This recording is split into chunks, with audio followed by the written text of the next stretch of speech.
दोस्तों, आज की कहानी है शबनम नाम के स्टूडेंट की, जिसके बारे में कोई भी बात करना नहीं चाहता। तो चलिए चलते हैं हम स्कूल की तरफ और जानने की कोशिश करते हैं क्या हुआ था शबनम के साथ। अगस्त का महीना है, सुबह के 8:30 बजे की क्लास है। तो बच्चों, अटेंडेंस तो हो गई, अब चलो किताबों को भी जरा खोल दो। तो अब बताओ आज क्या पढ़ने का इरादा है, टीचर ने बच्चों से पूछा। आसिफ और आयना बोले, मैम हम तो आज पढ़ाई नहीं करेंगे बल्कि आपके साथ खेलेंगे, और खेल नहीं सकते तो हमें रोज की तरह अच्छी अच्छी बातें बताइए। तो मैम बोली, देखो सबको अपना अभी से लक्ष्य तय कर लेना चाहिए और अभी से ही पढ़ाई करके खुद से प्रतियोगिता करो। अभी तो आप सब क्लास 6 में हो। बातों ही बातों में जिक्र आया शबनम दीदी तो बहुत ही होशियार थीं और लक्ष्य भी था, पर क्या हुआ मैम उनकी पढ़ाई का। तभी किसी ने चुप रहने का इशारा किया और पीयूष चुप हो गया।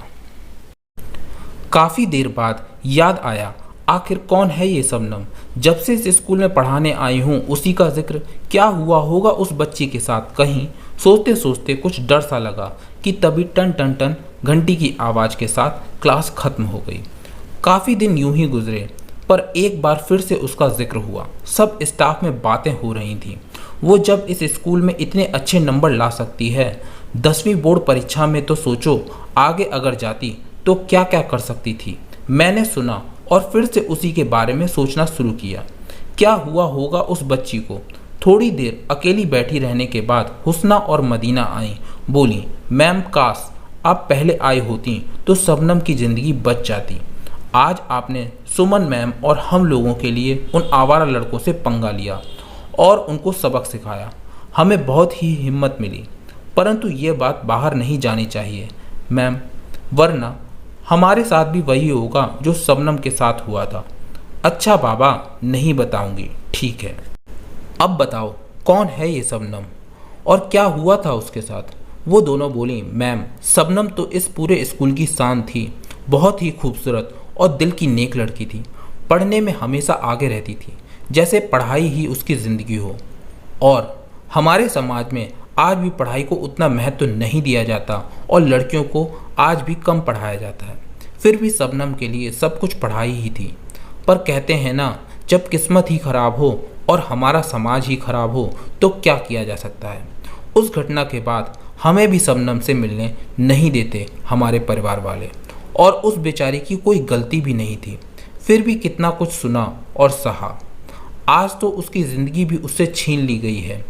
जिस अम्मी अब्बू को उस पर नाज था, वो भी एक बार भी अपनी बेटी की बात सुनने को राज़ी नहीं हुए थे और उसका स्कूल जाना हमेशा के लिए बंद कर दिया, और आज वो एक कमरे में कैद है। पर हुआ क्या था कि तभी फिर से घंटी की आवाज़ टन टन टन, और वो बोली, मैम जब फिर कभी वक्त मिलेगा तब बताएंगे। आप आज टेस्ट लोगे ना मैम। मैम कहाँ खोई हैं आप आज टेस्ट लोगे ना। हाँ लूँगी, तुम चलो तैयारी करो। मैं वहीं बैठी सोच रही थी कि आखिर क्या हुआ होगा कि तभी बच्चों की आवाज़ आई, मैम चलो ना हमारी क्लास लो, हमें आपसे पढ़ना है। मैं LKG कक्षा में गई और बच्चों से शांत रहने को कहा, क्योंकि आज मन शबनम के बारे में सोचकर अशांत जो था। बच्चों को पढ़ाना शुरू किया और पढ़ाते पढ़ाते देखा कि गुन्नू और लकी आपस में बातें कर रहे हैं, गाना गा रहे हैं। मुझे यह दृश्य देखकर हंसी आ गई, पर वो हंसी कुछ समय के लिए ही रही। जब तुतलाती आवाज़ में लकी ने कहा कि मैम मैं तो गुन्नू से प्यार करता हूँ। मैंने भी सोचा बच्चे हैं, कुछ समझते नहीं हैं, नादान हैं, अभी तो इन्हें सही ढंग से बोलना भी नहीं आता। कितने मासूम है ना दोनों। और ये क्या। लकी तो गुन्नू को जबरदस्ती पकड़ने लगा और अजीब सी हरकतें करने लगा। मुझसे रहा नहीं गया और मैंने उस बच्चे को चाटा जड़ दिया। तो उसने जो बात बताई मैं तो सुनकर सहम गई कि आखिर ये क्या कर रहा है। उसने फिर से तुतलाती आवाज़ के साथ कहा, मैम मैं तो तभी चुप और कुछ बोला नहीं। मैंने कहा, क्या कह रहे थे, वापस बोलो। वो बोला, मैम मैं तो ना वही कर रहा दो मेरे पापा ते फोन में तल रहे थे, और 2 दिन पहले मैं मौथी के साथ शादी में गया। वहाँ एक लड़का और लड़की को थल में पीते देखा।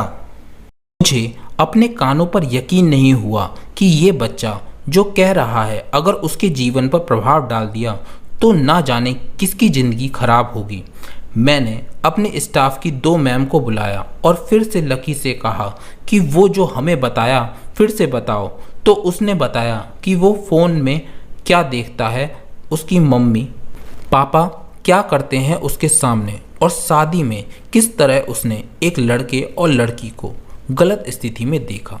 दोनों मैम को भी यकीन नहीं हुआ और जब बात आई प्रिंसिपल सर को बताने की तो दोनों मैम ने अपनी शर्म के कारण हाथ खड़े कर लिए, पर मैंने नहीं, क्योंकि मेरे सामने एक बच्चे का, उसकी परवरिश का, उसके भविष्य का और एक बच्चे की रेपिस्ट ना बनने देने का प्रश्न था।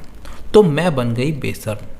कुछ समय के लिए प्रिंसिपल भी असहज हुए, पर मेरी बेशर्मी के आगे हार गए। मैं नहीं चाहती थी कि अब लोगों की पुरानी सोच व रूढ़िवादिता के कारण किसी का भविष्य खतरे में पड़े। दूसरे दिन गुन्नू और लकी के मम्मा पापा को बुलाकर सब वाकया बताया गया। एक बार तो वो अपनी पुरानी दकियानूसी सोच के कारण गुस्सा हुए, क्योंकि वो कुछ ग्रामीण क्षेत्र से थे।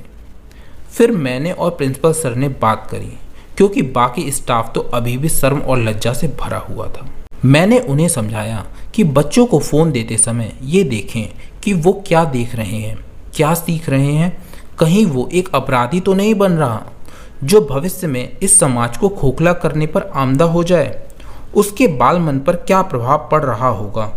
जिन बच्चों को अभी तक बोलना भी नहीं आ रहा सही ढंग से, वो बच्चे आज शारीरिक संबंधों की बातें कर रहे हैं, और यह सब आप लोगों की आंखों के सामने हो रहा है। फिर भी आप अनजान हो क्यों?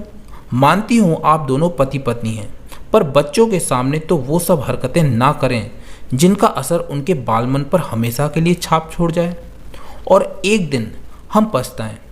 बच्चा समाज से, परिवार से, लोगों से क्या सीख रहा है, क्या देख रहा है, उसकी जिम्मेदारी माता पिता की होती है, ना कि टीचर की।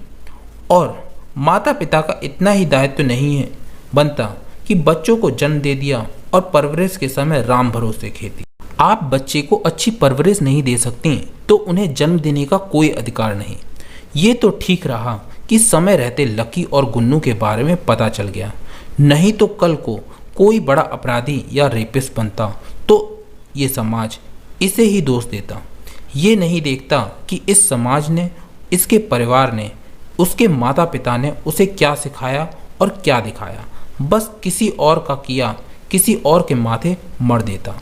इस तरह उन्हें खूब डांट लगाई तो लकी के मम्मा पापा ने माफ़ी मांगी और कहा कि आइंदा कभी शिकायत का मौका नहीं देंगे, और धन्यवाद कि आपने मेरे बच्चे के बारे में समय रहते बता दिया।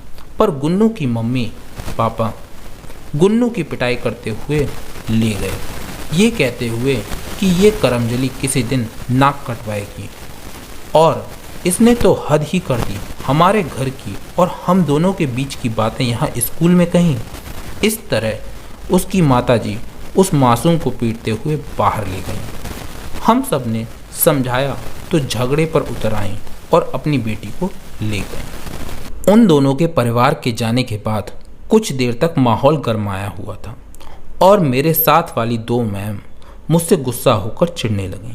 उसके बाद कुछ दिन यूं ही बीते और देखते ही देखते बच्चों के हाफ ईयरली एग्ज़ाम आने वाले थे। उससे पहले प्रिंसिपल सर ने कहा, क्यों ना एक बार सब बच्चों का टेस्ट लिया जाए ताकि इनकी तैयारी अच्छी हो जाए। मैंने कहा, ठीक है सर, अगर आप कहते हैं तो ले लेते हैं। और दूसरे दिन अलग अलग क्लास का टेस्ट लिया जा रहा था। 6th क्लास की परीक्षक मैं थी और 10th क्लास की अनु मैम।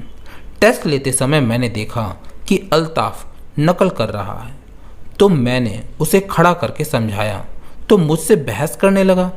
तो मैंने प्रिंसिपल सर को बुलाकर कहा कि देखो, इस तरह से नकल हो रही है तो एग्ज़ाम के रिजल्ट का क्या मतलब। प्रिंसिपल सर ने उसे डांट लगाई और क्लास में भेज दिया। दूसरे दिन जब मैं मेरी क्लास लेने 6th क्लास में गई तो सारे बच्चे रो रहे थे और उदास थे। मैंने पूछा कि बच्चों क्या हुआ, तो बच्चों ने कहा, मैम हम आपको नहीं बता सकते, आपने ही तो सिखाया है हमें कि गंदी बात नहीं बोलते कभी अपने मुंह से। जी, मैंने कहा ठीक है, मत बताओ, पर इतना रो क्यों रहे हो? किसी ने कुछ कहा क्या? तो बच्चे बोले, मैम कल से हम अल्ताफ़ भैया को भैया नहीं सिर्फ अल्ताफ़ कहेंगे। वो बहुत गंदा बोलता है आपके बारे में और ख़ुद गंदा है। मैंने कहा ठीक है, पर मुझे नहीं तो प्रिंसिपल सर को तो बता सकते हो या नहीं? उन्होंने कहा कि हम इसलिए भी नहीं बता रहे क्योंकि आप हमें छोड़कर चले जाओगे। मैंने कहा नहीं जाऊंगी। ठीक है, अब प्रिंसिपल सर को बता देना। दोस्तों, आगे की कहानी नेक्स्ट पार्ट में सुनते हैं।